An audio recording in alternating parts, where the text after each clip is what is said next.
बिहार में लोकसभा चुनाव का दौर लगातार जारी है और 4 फेज में मतदान पूरे हो गए हैं। इसमें चौथे फेज में मुंगेर भी ऐसा सीट रहा जो कि काफ़ी ज़्यादा हॉट रहा और वहां भी अब चुनाव खत्म हो गया है। चुनाव लेकिन काफ़ी दिलचस्प रहा है मुंगेर का, क्योंकि वहां पे अनंत सिंह ललन सिंह का सपोर्ट कर रहे थे, तो एक तरफ बाहुबली अशोक महतो की पत्नी अनीता महतो वहां से चुनाव लड़ रही थी। तो ये टकराहट की वजह से अब अनीता महतो की मुश्किलें बढ़ गई हैं। यानी मुंगेर में चुनाव तो खत्म हो गया है, रिजल्ट से पहले ही बाहुबली अशोक महतो की पत्नी और मुंगेर से राजद प्रत्याशी अनीता महतो की टेंशन डबल हो गई है। दरअसल उनके खिलाफ अपहरण के प्रयास का केस दर्ज किया गया है। सूर्यगढ़ा विधानसभा क्षेत्र के रामपुर गांव के अमित कुमार के आवेदन पर केस दर्ज हुआ है। नमस्कार, आप देख रहे हैं दर्श न्यूज, मैं हूं आपके साथ रितेश शर्मा। मुंगेर लोकसभा क्षेत्र की इंडिया गठबंधन से राजद प्रत्याशी कुमारी अनीता के खिलाफ अपहरण के प्रयास का केस सूर्यगढ़ा थाने में दर्ज किया गया है। सूर्यगढ़ा विधानसभा क्षेत्र के रामपुर गांव के अमित कुमार के आवेदन पर सूर्यगढ़ा थाने में केस दर्ज हुआ है। प्रत्याशी अनीता महतो के अलावा उनके सरकारी अंगरक्षक, प्रत्याशी के साथ रही उनकी बहन, वाहन के चालक और साथ में रहे एक अन्य व्यक्ति को आरोपित बनाया गया है। आरोप है कि अमित कुमार की पत्नी लक्ष्मी कुमारी 13 मई को मतदान करने मतदान केंद्र के अंदर गई थी। मतदान केंद्र के बाहर उनकी भतीजी खड़ी होकर मतदाता के लौटने का इंतजार कर रही थी। इसी दौरान राजद प्रत्याशी ने वहां पहुंचकर उनकी भतीजी को जबरन कब्जे में ले लिया और वाहन में बिठाकर अपहरण करने का प्रयास किया। सूर्यगढ़ा विधानसभा क्षेत्र के रामपुर गांव के अमित कुमार के आवेदन पर सूर्यगढ़ा थाने में मामला दर्ज किया गया है। बता दें कि राजद प्रत्याशी अनीता महतो के अलावा उनके सरकारी अंगरक्षक, प्रत्याशी के साथ रही उनकी बहन, वाहन के चालक और साथ में रहे एक अन्य व्यक्ति को आरोपित किया गया है। बता दें कि आरोप ये भी है कि 13 मई को अमित कुमार की पत्नी लक्ष्मी कुमारी वोट देने के लिए पोलिंग बूथ के अंदर गई थी।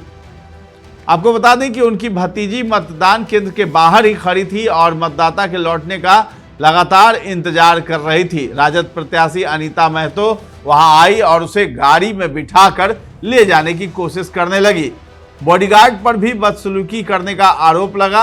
यानी आपको बता दें कि उनके बॉडीगार्ड और उनके साथ आए शख्स ने उनकी भतीजी के साथ बदसलूकी की और उसकी लज्जा भंग करने की कोशिश की, जबकि कुमारी अनीता कई मामलों में सजायाफ्ता अशोक महतो की पत्नी है। आपको बता दें कि इससे एक दिन पहले राजद प्रत्याशी ने भी रामपुर गांव के 11 लोगों पर हत्या की नीयत से हमला करने का आरोप लगाते हुए मामला दर्ज कराया था। उस समय अनीता महतो का एक वीडियो भी वायरल हुआ, जिसे कहा गया कि अनीता महतो पर जानलेवा हमला किया गया है और अनंत सिंह और ललन सिंह के आदमियों ने हमला करवाया है, जिसमें अनीता महतो गाड़ी का शीशा फूटा हुआ वो दिखा रही हैं और साथ ही साथ उनके पैर और शरीर पर चोट जो लगी है वो बात भी कर रही हैं और पैर को भी दिखा रही हैं जहां चोट उन्हें लगी थी। इसके साथ ही बताते चले कि अनीता महतो बार बार कह रही हैं कि माहौल जो है हमारे पक्ष में है। ललन सिंह अपनी लड़ाई लड़ रहे हैं, लेकिन जनता का 100% समर्थन हमें था। मुंगेर में 13 मई को वोटिंग थी। एनडीए की ओर से ललन सिंह जदयू प्रत्याशी थे, जबकि महागठबंधन की ओर से राजद प्रत्याशी अनीता महतो हैं, जो कद्दावर नेता अशोक महतो की पत्नी हैं। वहीं अशोक महतो 17 साल बाद जेल से बाहर आए और उन्होंने चुनाव लड़ने के लिए खरमास में शादी रचा ली, वो भी लालू यादव के कहने पर, क्योंकि अशोक महतो तो चुनाव लड़ नहीं सकते थे, इसलिए खरमास में ही शादी रचा ली और शादी भी रचाई एक पढ़ी लिखी लड़की से। लालू यादव बेहद खुश हो गए और उनकी पत्नी यानी अनीता महतो को तुरंत हाथ में मुंगेर का टिकट भी थमा दिया था। फिलहाल इस लड़ाई में अशोक महतो ने बयान भी दिया, जिसमें उन्होंने कहा कि अनंत सिंह की मेरे सामने कोई औकात नहीं है, अगर वो कुछ करता है मुझे पैक करेगा तो मैं आग लगा दूंगा।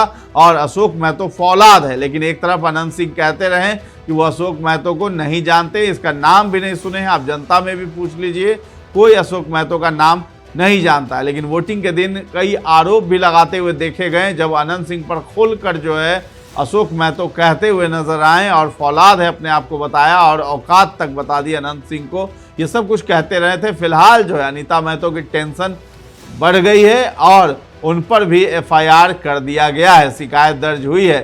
जैसा कि उन्होंने एक दिन पहले 11 लोगों पर एफआईआर किया, तो अब उन पर भी एफआईआर हो गया है। उनके बॉडीगार्ड पर हुआ, उनके साथ ही जो गाड़ी में मौजूद थे, उनकी बहन जो थी, सब पर एफआईआर किया गया है। अब देखना है कि अशोक महतो इसका क्या जवाब देते हैं और आगे अगर ये मामला आगे खिंचता है, कोर्ट में जाता है तो क्या होता है। फिलहाल इस वोटिंग की मांग जो है दोबारा आरजेडी की तरफ से उठाई जा रही है। जगदानंद सिंह, मनोज झा सभी लोग चुनाव आयोग पहुंचे और इसकी मांग उठा रहे हैं कि वहां दोबारा वोटिंग हो, क्योंकि वहां पे अनियमितता बढ़ती गई और अनंत सिंह के गुंडों ने, ललन सिंह के गुंडों ने हमारे जो वोटर्स हैं दलित पिछड़े, उनकी पिटाई भी कर दी और उन्हें वोटिंग यानी बूथ पर जाने से मना भी किया, यानी वोट हमारे फेवर में नहीं पड़ने दिया है।